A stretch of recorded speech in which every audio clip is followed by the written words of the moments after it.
Est de la RDC. Au moins 55 militaires accusés de fuite condamnés à mort.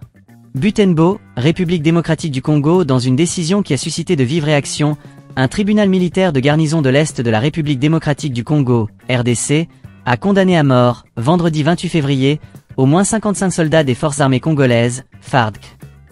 Ces militaires sont accusés d'avoir fui devant l'ennemi lors des récentes offensives du groupe rebelle M23, soutenu par le Rwanda, dans le territoire de Lubero, au Nord Kivu.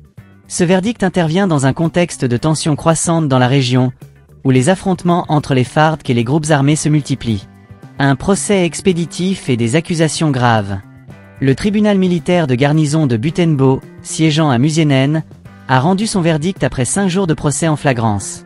Les soldats, principalement des sous-officiers, ont été jugés pour des charges allant de la lâcheté devant l'ennemi, à la dissipation de munitions de guerre, en passant par des accusations de vol, viol et pillage. Ces exactions auraient été commises dans plusieurs localités, notamment Lubero-Centre, Kimbulu, Musienen et la ville de Butembo. Sur les 61 militaires jugés, 55 ont été condamnés à mort, tandis que 6 autres ont été acquittés. Selon les autorités militaires, d'autres audiences foraines sont prévues dans les prochains jours, avec la comparution de soldats arrêtés à Beni, Ouacha et dans d'autres zones pour des infractions similaires. Un précédent inquiétant. Cette condamnation massive rappelle un précédent récent. En juillet 2024, une cinquantaine de militaires des FARDC avaient déjà été condamnés à mort dans un procès historique à Alain Bongo, également pour avoir fui devant le M23. À l'époque, cette décision avait été perçue comme un moyen de restaurer la discipline au sein des forces armées, mais elle avait également soulevé des questions sur les conditions de vie et de combat des soldats congolais. Aujourd'hui, la région du Nord Kivu est en proie à une instabilité chronique, exacerbée par les activités du M23, un groupe armé soutenu par le Rwanda. Les FARDC, souvent mal équipés et sous-payés, peinent à contenir les avancées des rebelles, ce qui entraîne des situations de désertion et de fuite face à l'ennemi. Réaction et implication. La condamnation à mort de ces 55 militaires a suscité des réactions mitigées.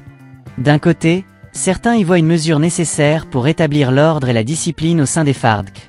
L'armée ne peut pas tolérer la lâcheté sur le champ de bataille. Ces condamnations envoient un message clair à tous les soldats, la fuite n'est pas une option, a déclaré un officier supérieur des FARDC sous couvert d'anonymat.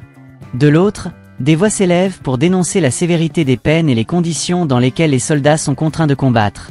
Ces hommes sont souvent envoyés au front sans équipement adéquat, sans soutien logistique et avec des salaires misérables.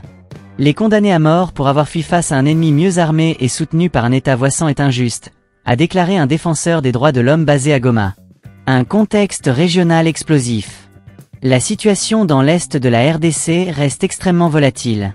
Le M23, qui avait été neutralisé en 2013, a repris ses activités en 2021, bénéficiant du soutien du Rwanda, selon plusieurs rapports des Nations Unies et des organisations internationales.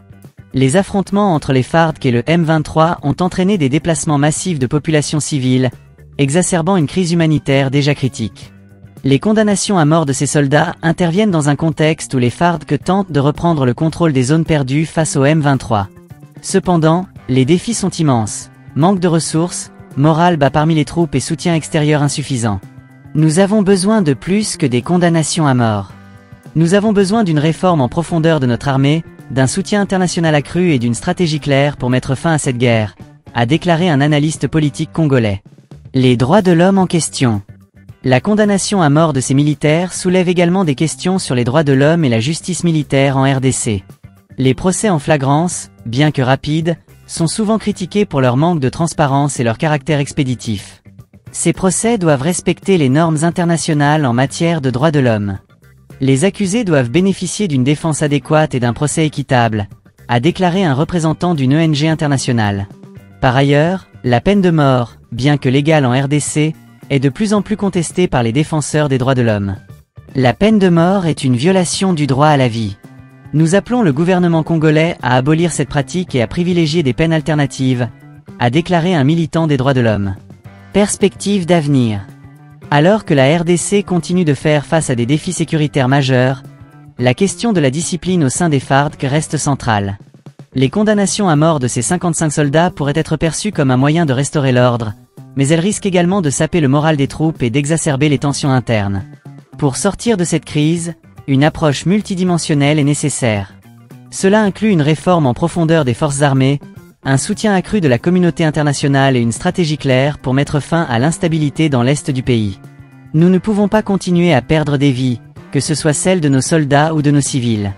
Il est temps d'agir de manière décisive pour mettre fin à cette guerre, a déclaré un habitant de Butembo. En attendant, les condamnations à mort de ces 55 militaires rappellent une fois de plus le coût humain de ce conflit prolongé et la nécessité urgente de trouver des solutions durables pour la paix et la stabilité en RDC.